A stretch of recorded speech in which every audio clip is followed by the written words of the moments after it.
Hey, it's Emil.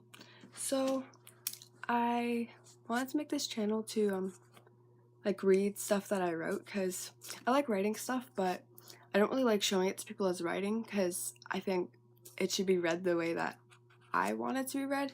But even when I say it out loud, it doesn't really sound the way I want it to, but I don't know, practice will make perfect. But anyways, this isn't really a poem, it's more like it was supposed to be a poem, but then it sort of turned into like a short story or like a memoir or something. Not a memoir.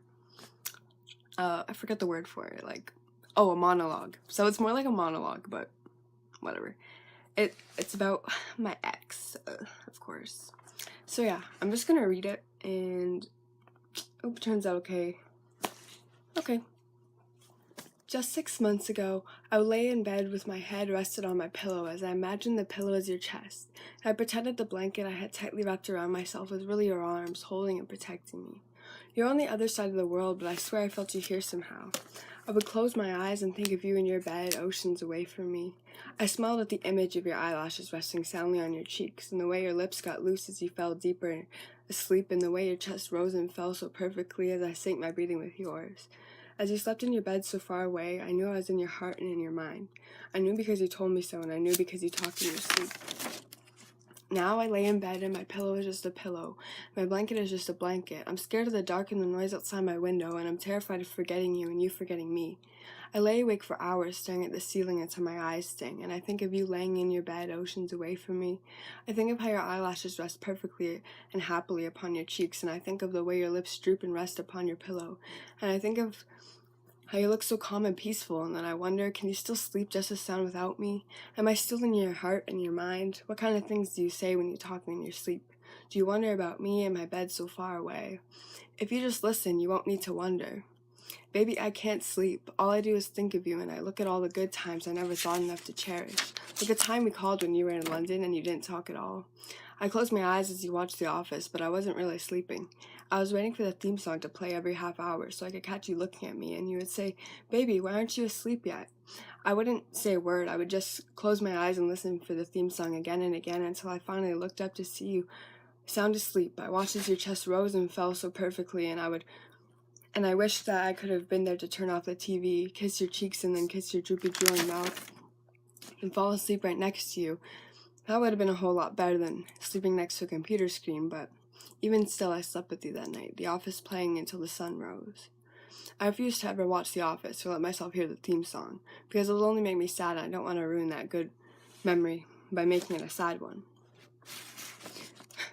We have a lot of good memories, a lot of them to do with sleeping. I remember the very first time we slept on the phone. No other time was ever quite as special nor magical. We were talking, and then you said, "Baby, it's getting late," and I said, "I don't want to hang up because that means you're not here." You said, "We don't need to hang up, we can sleep together, and it will feel like I'm there with you." We shut our eyes with our headphones in so we could really listen to the other breathing. I was so nervous, and I can't remember why.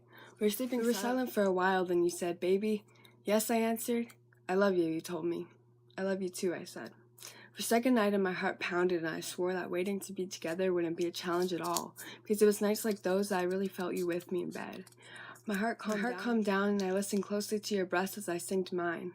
I was so at peace then, and I never wanted that moment to end, but it did. I fell asleep, and I never slept better. We woke up together and talked all morning, and I could not have asked for more. I wish things could have stayed so simple. We often use sleeping as a way to perhaps avoid things we didn't want to face. Sleeping with you, even when we were mad at each other, was still nice. It was an escape we always ran to get away from our anger. For the most part, it worked. Laying there, watching you sleep so peaceful in your bed so far away, with your eyelashes resting gently upon your cheeks and your soft lips resting loosely on your pillow, and your chest rising and falling, rising and falling, rising and falling, till I heard you say you loved me more than every wonderful thing in the world put together a million times. All that stuff made all the bad stuff disappear. Well, the bad stuff didn't just magically go away, but sleeping gave us time to forget about it. We can momentarily forget our mistakes, our anger, our frustration, our sadness, our doubts. We can let ourselves forget the bad stuff and just take that opportunity to look at one another and say, "I love you, and I hate when we fight." Then look at the whole world and realize that when we fight, it's so small and insignificant in the grand scheme of everything that exists. I guess I was naive to think that I could help you see what I saw. I saw the good stuff outweighing everything else. I saw us together a long time from now, when the silly doubts and silly arguments we had when we were 16 were merely distant memories that don't mean anything now that we're together. I don't really know what I'm writing anymore. I just really miss you, and I know it's not possible, but I really wish we could go back in time, a new perspective. If we could do that, I would cherish every good moment, just in case losing you is still merely inevitable. I would tell you more how much you meant to me and how much I really loved you, because I know now that I love you just wasn't enough. I would give you all my trust, even if I shouldn't. I would let you do whatever you want and with whoever you want, even if it hurt me. Just as long as you promise to always come home to me and give me the biggest sweet in that never vacant heart of yours.